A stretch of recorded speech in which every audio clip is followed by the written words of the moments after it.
Domingo 5 de octubre del 2025, 27º domingo del tiempo ordinario.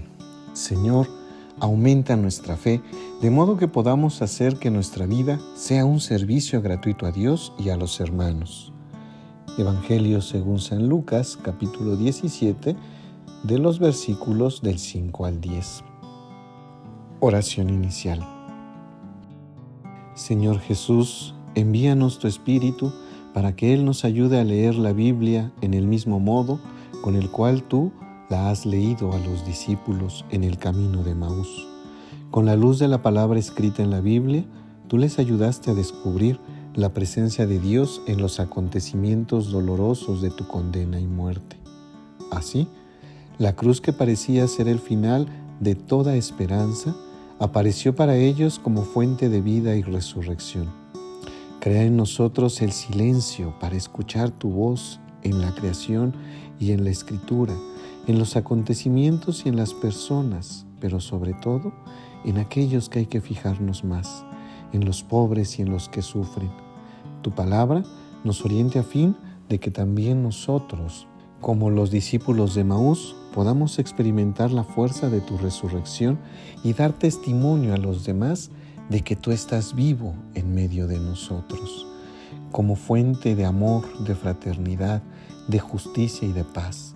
Te lo pedimos a ti, nuestro amado Jesús, Hijo de María, que nos has revelado al Padre y nos has enviado al Espíritu Santo. Amén. Vamos a iniciar con las claves de la lectura. El texto que hoy escucharemos o hemos escuchado en misa de este domingo forma parte de la larga sección típica de San Lucas en la que se describe la lenta subida de Jesús hacia Jerusalén, donde será preso, será condenado y morirá. La mayor parte de esta sección está dedicada a la instrucción de los discípulos. Pongamos oído, nos instruye. Nuestro texto forma parte de esta instrucción a los discípulos. Jesús les enseña cómo debe ser la vida en comunidad. 4 pequeños puntos para la lectura de nuestro texto. En Lucas 17:5, los apóstoles piden a Jesús que les aumente su fe. En el versículo 6, vivir con fe, grande como un grano de mostaza. En el versículo del 7 al 9, vivir la vida al servicio gratuito de Dios y de los hermanos. Y en el versículo 10, la aplicación de la comparación del siervo inútil. Vayamos al texto. Dijeron los apóstoles al Señor: aumentanos la fe. El Señor dijo: si tuvieran fe como un grano de mostaza, habrían dicho a este árbol frondoso: arráncate y plántate en el mar, y los habría obedecido. ¿Quién de ustedes que tiene un siervo arando o pastoreando, cuando regresa del campo le dice: pasa al momento y ponte a la mesa? ¿No le dirá más bien: prepárame algo para cenar y cíñete para servirme, y luego que yo haya comido y bebido, comerás y beberás tú? ¿Acaso tiene que dar las gracias al siervo porque hizo lo que le mandaron? De igual modo, ustedes, cuando hayan hecho todo lo que les mandaron, solamente decir: no somos más que unos siervos pobres, solo hemos hecho lo que teníamos que hacer. Vamos a un momento de silencio orante.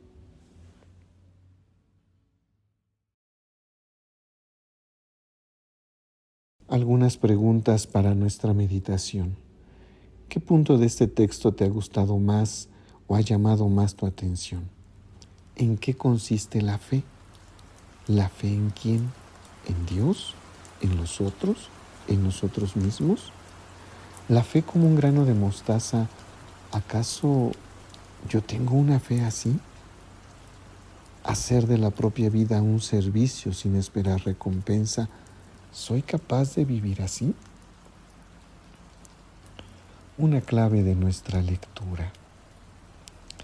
En el contexto del Evangelio de Lucas, en el que está colocado este texto, nos ayuda a entender mejor las palabras del Señor.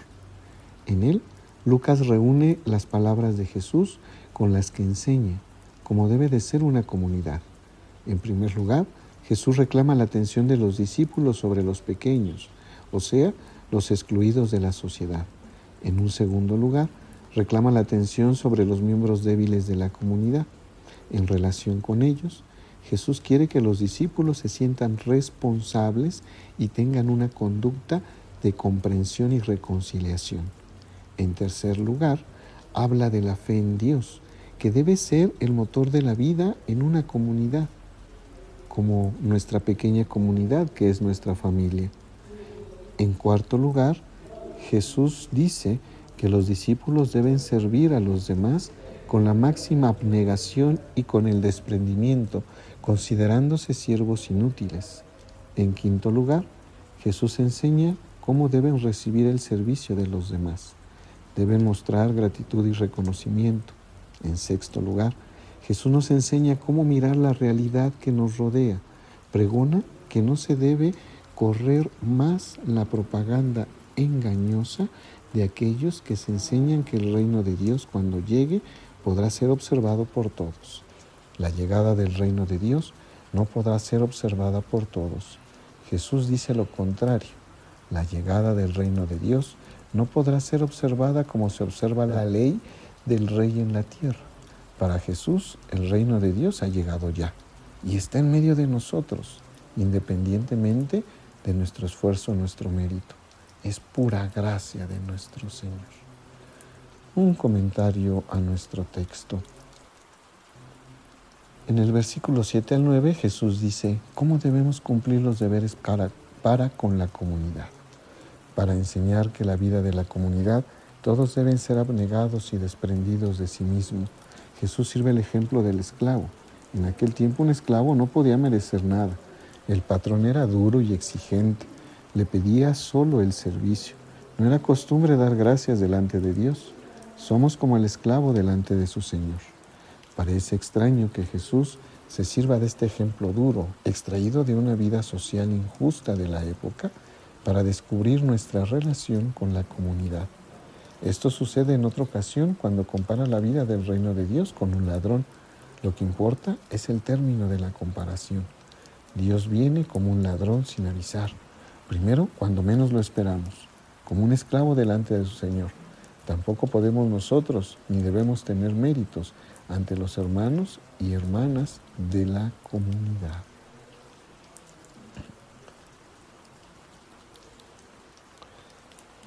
El servicio que se debe prestar al pueblo de Dios y a la humanidad. Al tiempo de Jesús había una gran variedad de expectativas mesiánicas de acuerdo con las diversas interpretaciones de las profecías. Había gente que esperaba un Mesías, un rey, un Mesías santo, un Mesías guerrero, un Mesías doctor, un Mesías juez, un Mesías profeta. Cada persona, según sus propios intereses o clase social, esperaba el Mesías según sus propios deseos y esperanzas. Pero parece que ninguno, salvo los anahuim, los pobres de Yahvé, esperaban al Mesías siervo, anunciado por el profeta Isaías. Veces los pobres consideraban la esperanza mesiánica como un siervo que ofrece a la humanidad por el pueblo de Dios. María, la pobre de Yahvé, dijo al ángel: «He aquí la sierva del Señor». Ha sido la mujer de la que Jesús aprendió el camino del servicio. El Hijo del Hombre no ha venido a ser servido, sino a servir.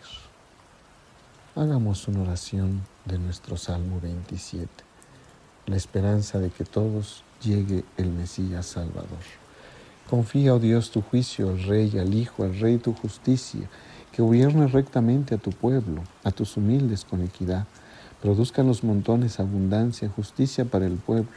Los collados defenderán a los humildes del pueblo, salvarán a la gente pobre y aplazarán al opresor. Durará tanto como el sol, como la luna, de edad en edad.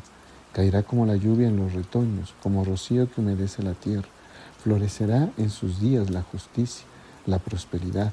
Hasta que no haya luna, dominará de mar a mar, desde río al confín de la tierra. Oración final.